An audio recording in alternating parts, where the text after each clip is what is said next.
Hoekom moet ons kinders so baie sukkel? Voorsitter, dames en here, ons kinders trap daarom maar vreeslik lui. Ja, ons sukkel. Ons sukkel so nou en dan om nie die waarheid te praat nie. Ons trap klei waar ons nie meer kan speel nie. Ons sukkel, want ons wil gelukkig wees. Eerstens, ek trap klei. Ja, ek sukkel vleeslik om nie so nou en dan die waarheid te praat nie. Maar is die waarheid dan werklik so belangrik? Net vanoggend van mamma my hoe haar hare lyk. Dit het behoorlik gelyk of 'n voël daar in 'n nes geskop het. Ek jok toe so effens en sê dit lyk pragtig. Moes ek nou regtig die waarheid praat en sê dit lyk woes? My arme mamma. Net te bewys dat ons kinders soms klei trap en sukkel om die waarheid te praat. Op netwerk 24 is ek en mamma self die beste trap soms klei van 20 Julie 2021. Daar skryf Dr. Andrei Brink dat dit normaal is om te voel of jy so nou en dan sukkel.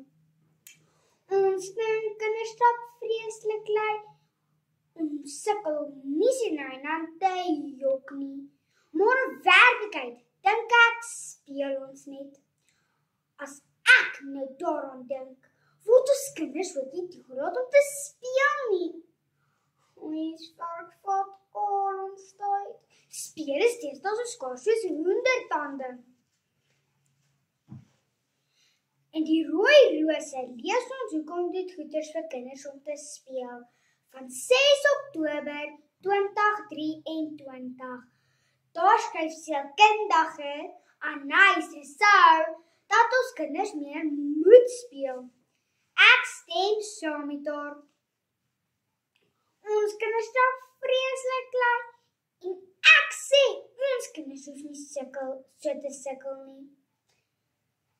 My ouma sê altyd as ons kinders gelukkig is, dan is hulle ook sommer gelukkig. Dr. Pieter van Jaarsveld het op die groot ontbyt van 12 September 2024 gesê dat ons kinders meer gelukkig moet wees. Ek stem saam met hom. Dames en here, hoekom moet ons kinders so baie klei trap? Ek sê ons kinders moet toegelaat word om so nou en dan 'n klein jok te vertel, om meer te speel en natuurlik om meer gelukkig te wees. Laat ons dan 'n bietjie gelukkig te wees